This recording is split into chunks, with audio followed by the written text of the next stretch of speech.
Un hombre sale del gimnasio, con su pareja, en una mañana cualquiera del norte de Guayaquil. No sabe que ese va a ser su último entrenamiento. 4 disparos después, un país entero se detiene frente al televisor. Han pasado más de 5 años desde ese día. 7 personas ya cumplen condena por su muerte, y hasta hoy, nadie sabe con certeza quién dio la orden, ni por qué.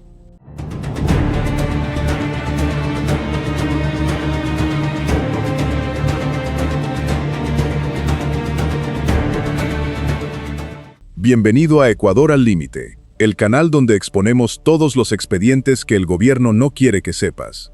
Suscríbete al canal para mantenerte informado del país que tanto amamos y queremos de vuelta.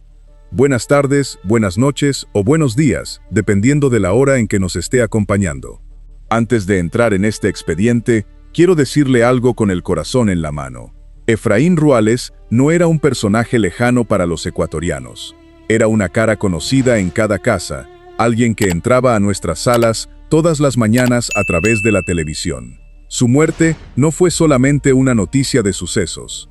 Fue un duelo colectivo que todavía, 5 años después, sigue sin cerrarse del todo, porque la pregunta más importante de todo este caso sigue sin respuesta.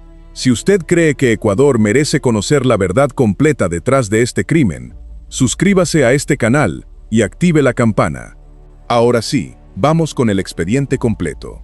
La mañana del 27 de enero de 2021, Efraín Ruales, presentador del programa En Contacto de Ecuavisa, actor y modelo, de 36 años, salió de un gimnasio del norte de Guayaquil junto a su novia, Alejandra Jaramillo.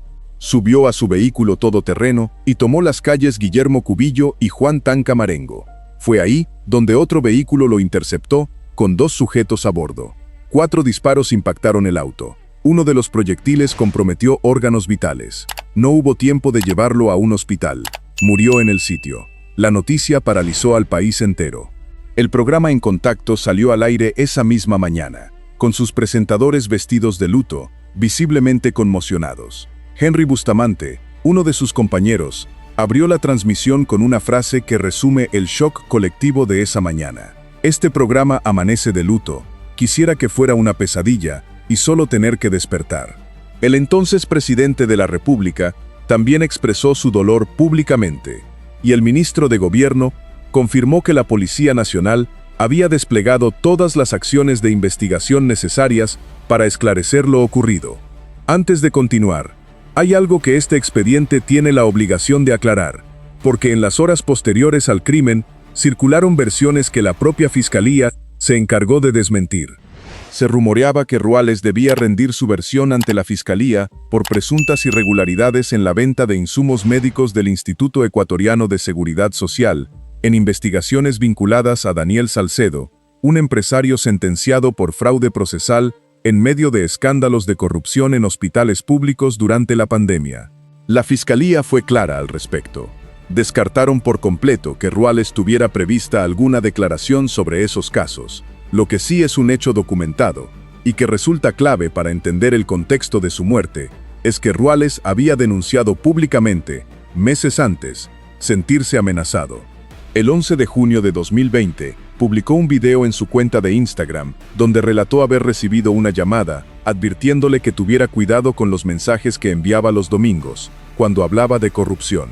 En ese mismo video, desmintió una publicación en redes sociales que lo vinculaba a contratos millonarios de corrupción con el propio IES, asegurando que esa información era falsa. Aquí está el primer interrogante que quiero dejarle abierto. Un hombre que meses antes de morir denuncia amenazas relacionadas con sus comentarios sobre corrupción y que termina asesinado a balazos en plena calle. ¿Es una coincidencia o el hilo conductor de todo este expediente? La investigación avanzó con relativa rapidez en sus primeras semanas, algo poco común en un país donde muchos casos de sicariato quedan sin resolver desde el inicio. El 3 de marzo de 2021, apenas semanas después del crimen, la policía detuvo en el cantón Río Verde, provincia de Esmeraldas, a un hombre identificado como Álvaro Bolívar C.A., conocido como Alvarito, señalado como quien habría disparado contra Ruales. Días después, el 5 de febrero, ya se había detenido también a Alexis Paul C.B., alias Casquete, señalado como el conductor del vehículo utilizado en el ataque.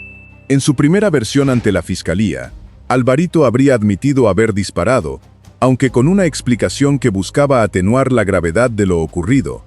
Se les pasó la mano, habría dicho, según se conoció después, insistiendo en que la orden original habría sido solamente asustar a Ruales, no matarlo.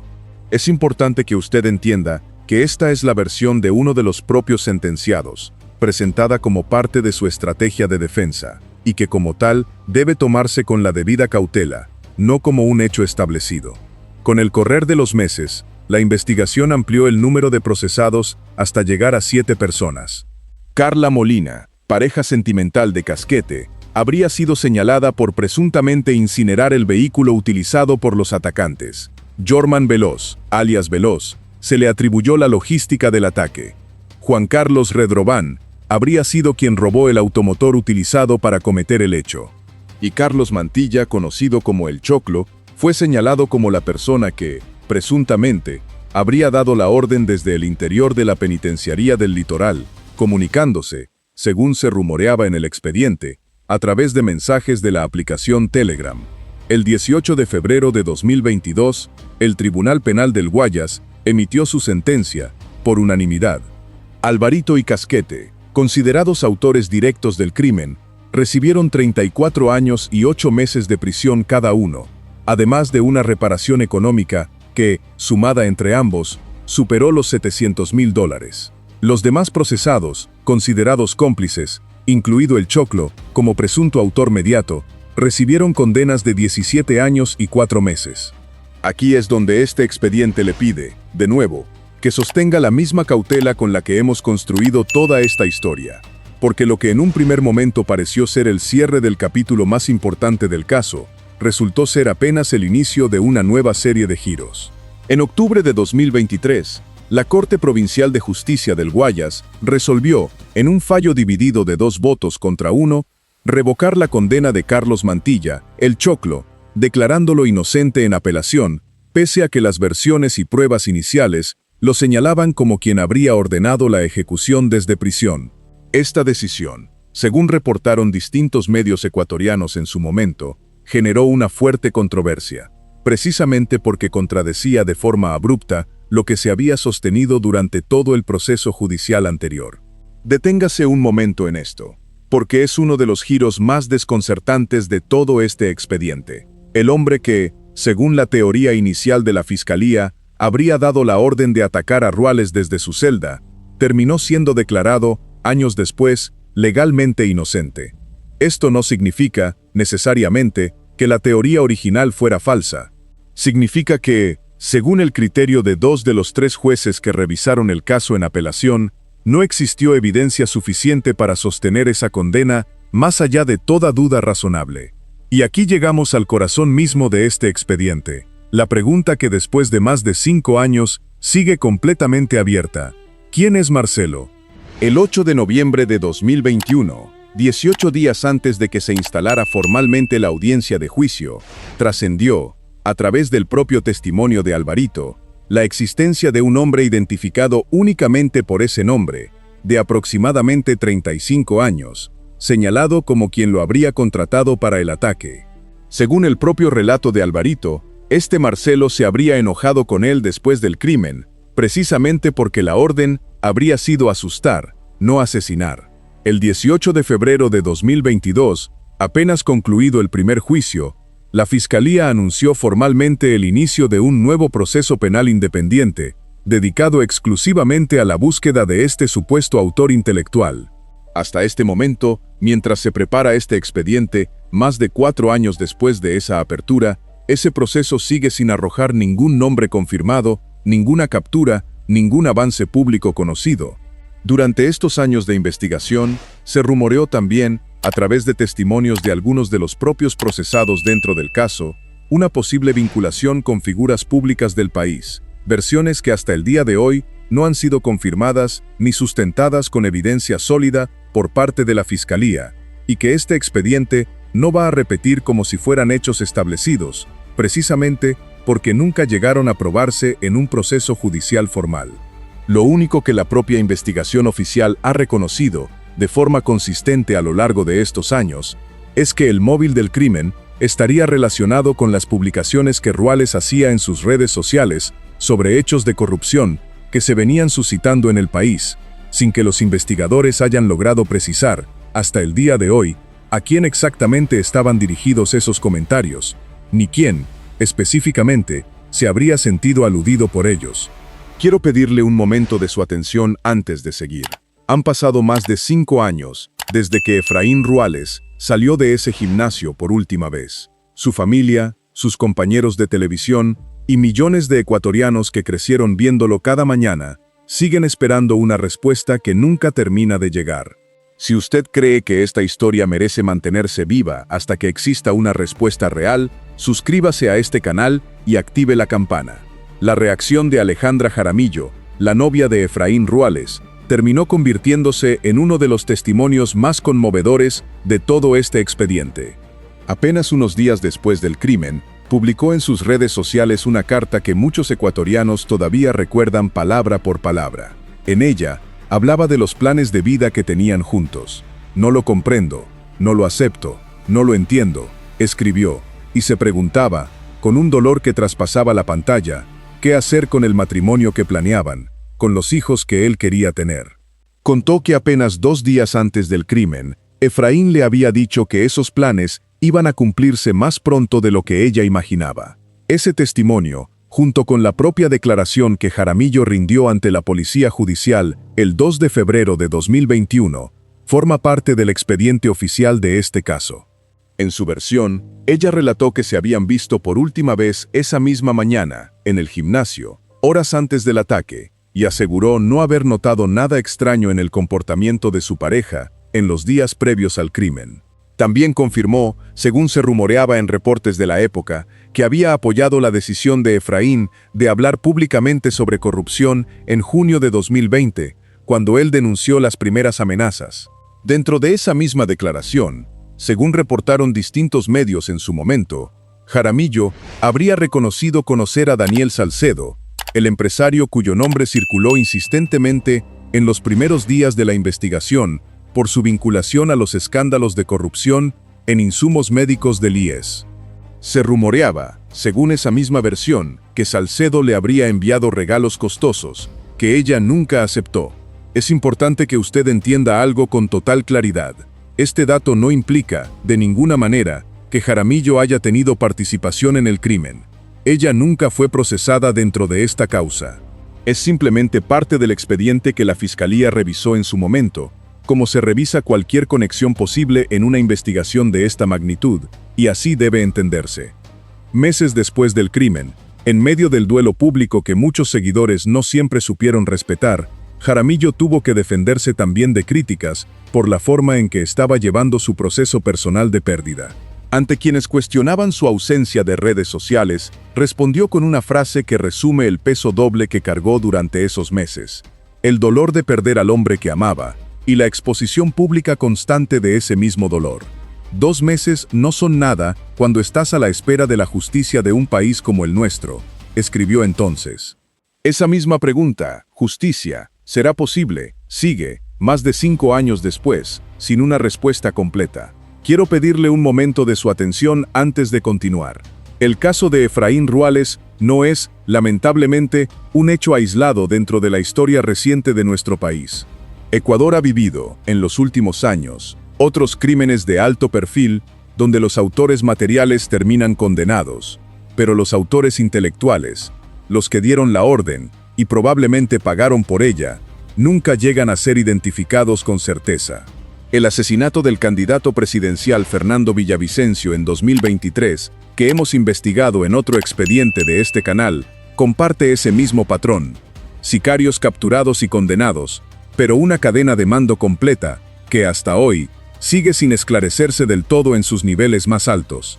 Este patrón, el de la justicia que llega hasta el gatillo, pero rara vez hasta la mano que lo ordenó, es quizás la lección más amarga que deja este tipo de expedientes. Se rumorea, entre analistas de seguridad consultados sobre casos similares en la región, que este vacío no es casualidad, sino una característica estructural del crimen organizado sofisticado, Mientras más capas de intermediarios existan entre quien ordena y quien ejecuta, más difícil resulta para cualquier sistema judicial, por más recursos que tenga, cerrar completamente el círculo de responsabilidades. A 4 años del crimen, en enero de 2025, distintos medios ecuatorianos hicieron un balance del caso que resulta revelador por su honestidad. Se sabe con exactitud quiénes dispararon, quiénes manejaron el vehículo, quiénes proporcionaron la logística. Lo que no se sabe, hasta el día de hoy, es quién estuvo detrás de la decisión final, ni el móvil preciso que la sostuvo, más allá de la teoría general sobre las denuncias de corrupción que Ruales venía haciendo. Es momento de cerrar, con la información que tenemos hasta este momento, todos los interrogantes que hemos dejado abiertos a lo largo de este expediente. Sabemos quién disparó, sabemos quién condujo, sabemos quiénes fueron condenados como cómplices. No sabemos, con certeza absoluta, quién es Marcelo, ni por qué se dio la orden real, ni si el Choclo, absuelto en apelación, pese a haber sido señalado inicialmente como autor mediato, tuvo o no la participación que la Fiscalía le atribuyó en un primer momento. Lo único que este expediente puede afirmarle, con total honestidad, es que la justicia completa, la que responde el por qué y no solamente el quién apretó el gatillo, sigue pendiente. Lo que queda de este expediente, querido televidente, es una reflexión que le pido que se lleve consigo. Efraín Ruales entraba cada mañana a nuestras casas a través de una pantalla, con una sonrisa que millones de ecuatorianos reconocían de inmediato. Se fue de la misma forma en que muchas verdades incómodas de este país terminan yéndose, en silencio, sin una explicación completa, dejando atrás preguntas que ni el tiempo ni los tribunales han logrado responder del todo. Este es solo un expediente más, dentro de un sistema mucho más grande de crimen organizado e impunidad, que atraviesa aduanas, minas, cárceles, gobiernos locales, y hasta los casos más mediáticos de nuestra historia reciente. Ecuador merece justicia completa, no solamente para los autores materiales, sino también para quienes, desde las sombras, dan la orden y nunca responden por ella. Si usted comparte esa misma esperanza para nuestro país, suscríbase a este canal y active la campana, para que no se pierda ninguno de los próximos expedientes que vamos a seguir investigando. Y cuéntenos en los comentarios, después de más de 5 años, ¿usted cree que algún día se sabrá con certeza quién es Marcelo? Muchas gracias por acompañarnos hasta el final de este expediente, y nos vemos en el próximo. Este patrón de impunidad en los niveles más altos de la cadena de mando no es exclusivo de Ecuador. En Colombia, el asesinato del periodista Jaime Garzón en 1999 sigue, más de 2 décadas después, con condenas parciales para algunos de los ejecutores materiales, mientras la autoría intelectual completa continúa siendo objeto de debate judicial hasta el día de hoy. En México, organizaciones de defensa de la libertad de prensa han documentado, durante años, un patrón casi idéntico en los asesinatos de periodistas y comunicadores. Capturas rápidas de sicarios de bajo perfil, procesos que avanzan con relativa velocidad contra ellos, y una casi total ausencia de resultados cuando la investigación intenta subir un escalón más, hacia quien dio la orden y quien la pagó. Se rumorea, entre organizaciones internacionales que monitorean la libertad de prensa en la región, que este patrón responde a algo más estructural que la simple dificultad técnica de una investigación. Cuando el nivel de sofisticación de un crimen incluye intermediarios que se comunican por aplicaciones de mensajería, órdenes que se dan desde el interior de una prisión, y una cadena de contactos diseñada específicamente para que cada eslabón conozca solamente la pieza inmediatamente anterior a la suya, resulta extremadamente difícil que una investigación logre reconstruir la cadena completa hasta su origen, incluso cuando cuenta con la voluntad política y los recursos necesarios para intentarlo. Es precisamente ese patrón el que convierte al caso de Efraín Ruales en algo más que una tragedia individual. Es un espejo de un problema mucho más amplio que atraviesa a Ecuador y a buena parte de nuestra región: la capacidad del crimen organizado y de quienes lo financian desde posiciones de poder o de dinero, para construir estructuras de encargo tan compartimentadas que, incluso cuando la justicia logra condenar a quienes apretaron el gatillo, la verdad completa, la que explica el porqué detrás de cada muerte, queda enterrada en el mismo silencio que protegió a quien dio la orden desde el primer día. Es momento de cerrar, de forma definitiva, este expediente. Sabemos quién disparó, sabemos quién condujo, sabemos quiénes fueron condenados como cómplices. No sabemos, con certeza absoluta, quién es Marcelo, ni por qué se dio la orden real, ni si el Choclo, absuelto en apelación pese a haber sido señalado inicialmente como autor mediato, tuvo o no la participación que la Fiscalía le atribuyó en un primer momento. Lo único que este expediente puede afirmarle, con total honestidad, es que la justicia completa, la que responde el por qué y no solamente el quién apretó el gatillo, sigue pendiente, más de 5 años después. Lo que queda de este expediente, querido televidente, es una reflexión que le pido que se lleve consigo. Efraín Ruales entraba cada mañana a nuestras casas, a través de una pantalla, con una sonrisa que millones de ecuatorianos reconocían de inmediato. Se fue de la misma forma en que muchas verdades incómodas de este país terminan yéndose, en silencio, sin una explicación completa, dejando atrás preguntas que ni el tiempo ni los tribunales han logrado responder del todo. Y dejando también, en algún lugar de esta ciudad, a una mujer que todavía se pregunta, cada 27 de enero, ¿qué habría pasado con esa boda que nunca llegaron a celebrar? Aquí tienes los 4 bloques nuevos, para insertar justo antes del párrafo final, lo que queda de este expediente. La conmoción por la muerte de Efraín Ruales no se quedó dentro de los límites de Ecuador. Esa misma mañana, el gremio periodístico completo del país se declaró de luto. La Federación Nacional de Periodistas del Ecuador emitió un comunicado calificando el crimen como execrable y pidió a la Policía Nacional, al Ministerio de Gobierno y a la Fiscalía General actuar con la celeridad necesaria para dar con los autores, tanto materiales como intelectuales.